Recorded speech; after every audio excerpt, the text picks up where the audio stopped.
Vice President Kamala Harris in a light blue suit. We have to talk a little bit about the sartorial splendor here.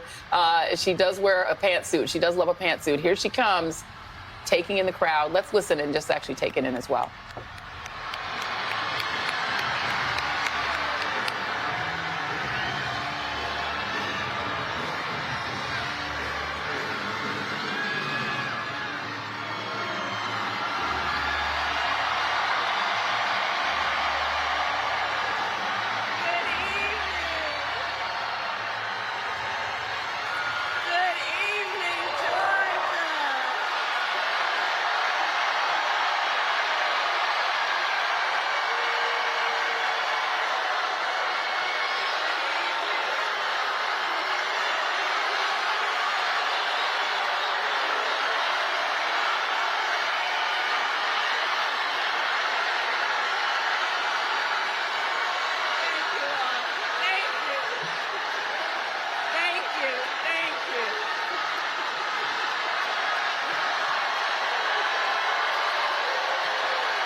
Everyone. Thank you. Thank you.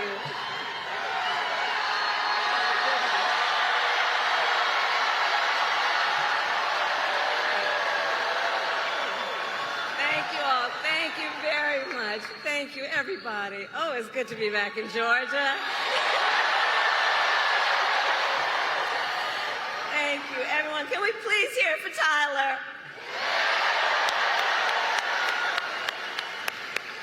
I want to thank Tyler for that incredible introduction. I invited him and several other young entrepreneurs to come and visit with me at the White House, and we had a really very long and important conversation about the future of America. And Tyler, you represent the best of our future. Thank you for that. Thank you. And please give it up for Quavo.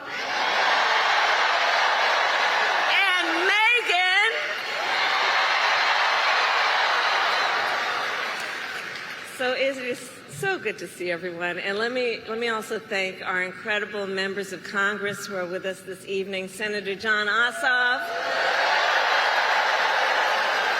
Senator Raphael Warnock, and Representative Nikema Williams, to Mayor Andre Dickens, thank you for welcoming me back to Atlanta. And thank you to the great Stacey Abrams for your extraordinary leadership. So, Georgia, it is so good to be back, and I am very clear. The path to the White House runs right through this state. And you all helped us win in 2020, and we're going to do it again in 2024. Yes, we will. So let's get right down. So I'm gonna get into some business now. Okay, I'm gonna get into some business now. All right. So Georgia, as many of you know, before, and have a seat if you have a chair.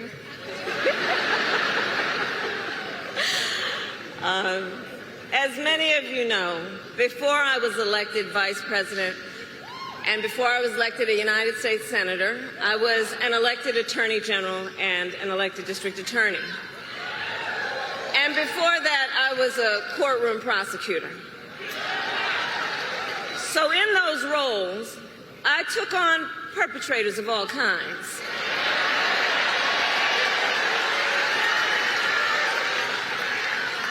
Predators who abused women, fraudsters who ripped off consumers, cheaters who broke the rules for their own gain.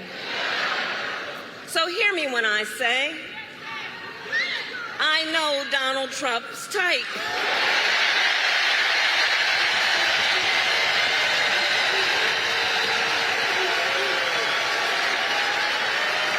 I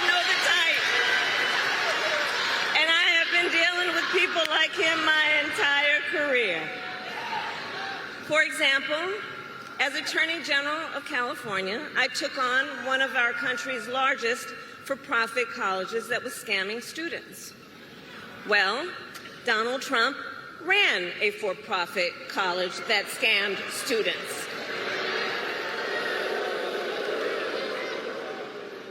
As a prosecutor, I specialized in child sexual abuse cases and sexual abuse cases.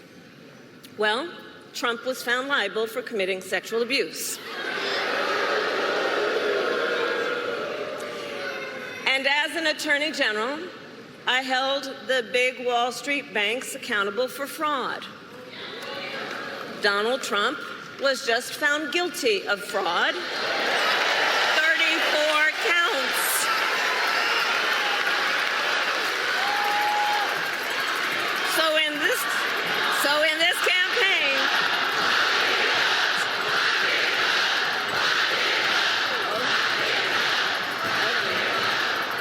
So in this campaign, I will proudly put my record against his any day of the week. Any day of the week. Including, for example, on the issue of immigration. So I was the Attorney General of a border state. In that job, I walked underground tunnels between the United States and Mexico on that border with law enforcement officers. I went after transnational gangs, drug cartels, and human traffickers that came into our country illegally. I prosecuted them in case after case, and I won. Donald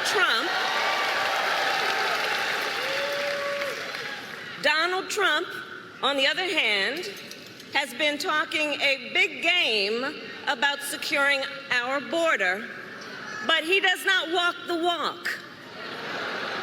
Or as my friend Quavo would say, he does not walk it like he talks it.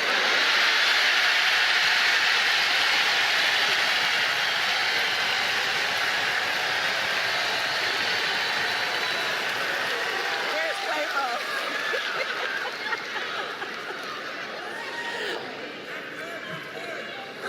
So look, our administration worked on the most significant border security bill in decades. Some of the most conservative Republicans in Washington, D.C. supported the bill. Even the Border Patrol endorsed it. It was all set to pass. But at the last minute, Trump directed his allies in the Senate to vote it down. Right. He tanked the bipartisan deal because he thought it would help him win an election. Which goes to show Donald Trump does not care about border security. He only cares about himself.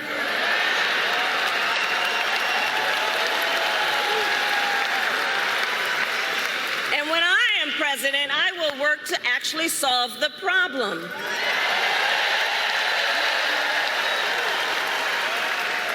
So here is my pledge to you.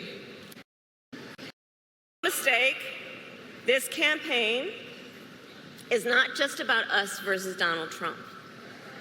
Truly, this campaign is about two very different visions for our nation. One focused on the future, the other focused on the past. We believe in a future where every person has the opportunity to build a business, to own a home, to build intergenerational wealth, a future with affordable health care, affordable child care, paid leave. And all of this is to say, building up the middle class will be a defining goal of my presidency.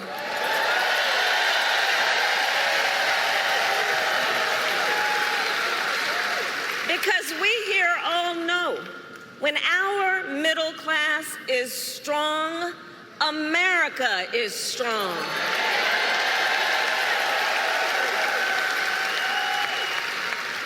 And to keep our middle class strong, families need relief from the high cost of living so that they have a chance not just to get by, but to get ahead.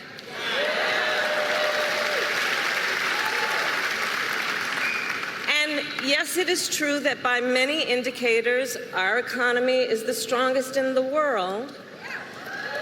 But while inflation is down and wages are up, prices are still too high. You know it and I know it. And when we win this election, here's what we're going to do about it. On day one, I will take on price gouging and bring down costs.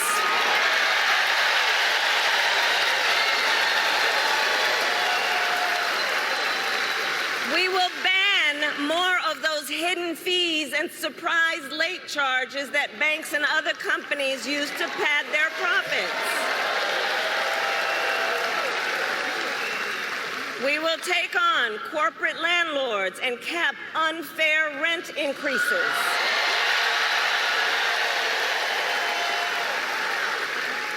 And we will take on Big Pharma to cap prescription drug costs for all Americans.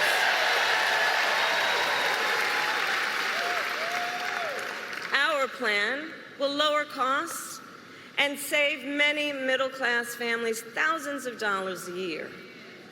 But Donald Trump has a different plan in mind, one that would raise prices on middle-class families. Just look at his Project 2025 agenda. I take it you've seen it. Project 2025 is a plan to weaken the middle class. Be clear. And Donald Trump intends to cut Social Security and Medicare. He intends to give tax breaks to billionaires and big corporations. He intends to gut our investments in clean energy jobs. He intends to end the Affordable Care Act, to take us back to a time when insurance companies had the power to deny people with pre-existing conditions. You guys remember what that was? Children with asthma, breast cancer survivors, grandparents with diabetes. Georgia, America has tried these failed policies before, and we are not going back. We're not going back. We're not going back.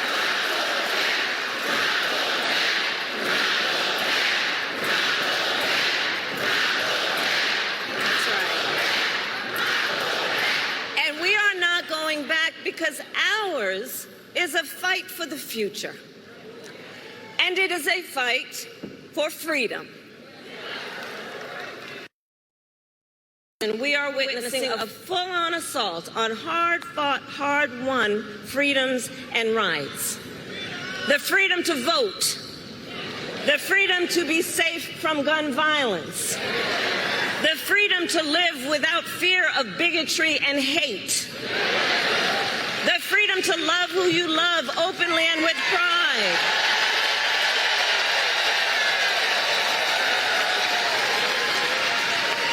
The freedom to learn and acknowledge our true and full history. And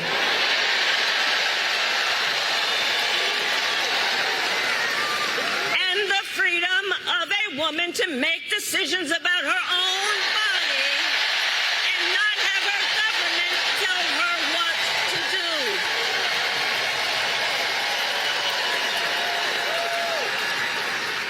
Ours is a fight for the future and for freedom. And I don't have to tell folks in Atlanta that generations of Americans before us led the fight for freedom. And now, the baton is in our hands.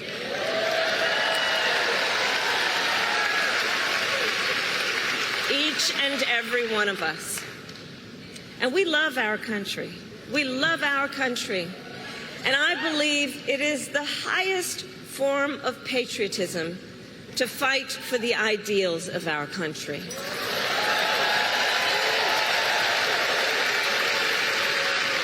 And so, we who believe in the sacred freedom to vote will finally pass the Freedom to Vote Act and the John Lewis Voting Rights Advancement Act.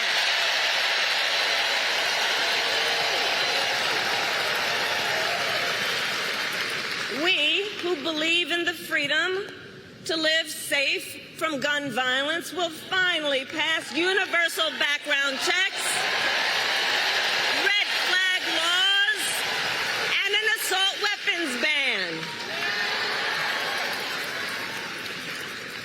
We who believe in reproductive freedom will stop Donald Trump's extreme abortion bans, and when Congress passes a law to restore reproductive freedoms, as President of the United States, I will sign it into law.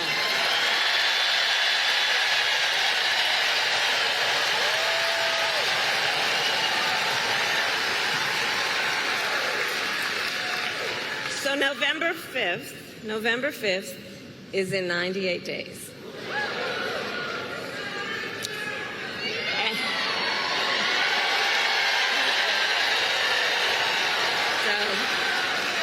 In 98 days, and let's level set. Friends, let's level set. We have a fight in front of us. We have a fight in front of us, and we are the underdogs in this race. We are. But you see, this is a people-powered campaign. Ours is a people-powered campaign. In fact, after I announced my candidacy, we saw the best week of grassroots fundraising in presidential campaign history.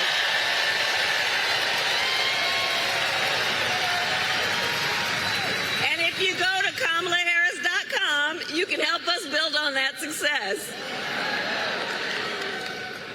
So the momentum in this race is shifting.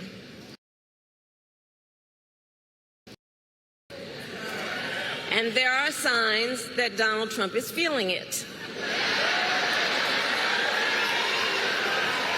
You may have noticed. So last week, you may have seen, he pulled out of the debate in September he had previously agreed to.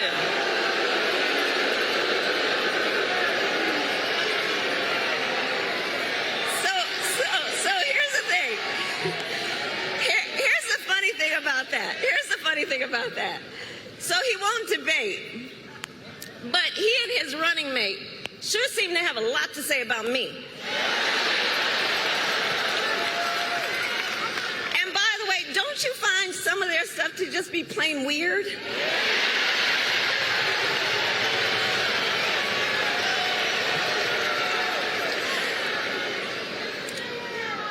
Well, Donald,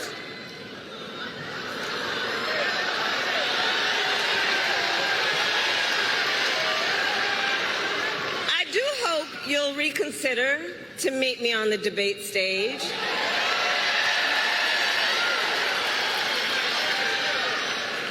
Because as the saying goes, if you've got something to say, say it to my face.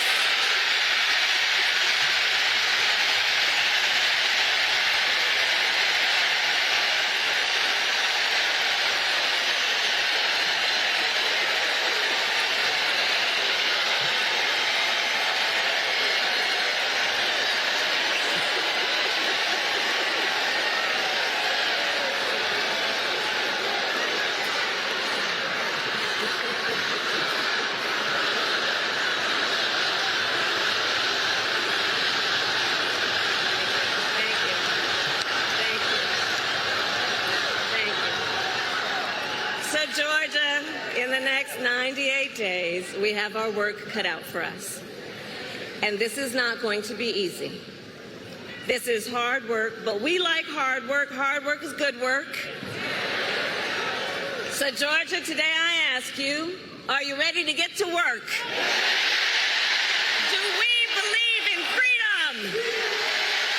Do we believe in opportunity? Do we believe in the promise of America? going to fight for it. And when we fight, we win. God bless you.